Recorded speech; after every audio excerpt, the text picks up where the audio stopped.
அன்பின் இனிய நண்பர்களுக்கு வணக்கம். இன்றைக்கு நம்ம பார்க்க போறது உலகத்திலேயே மிகவும் பிரச்சனையாக வளர்ந்து கொண்டிருக்கின்ற ஒரு நோயை கட்டுப்படுத்தக்கூடிய ஒரு மூலிகையை பற்றி பார்க்க போறோம். அது மூலிகை மரம்.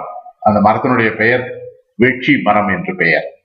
அந்த வெற்றி மரத்தை நாம் இப்போது இட்லி மரம் என்று சொல்கிறோம், இட்லி பூ என்று சொல்கிறோம்.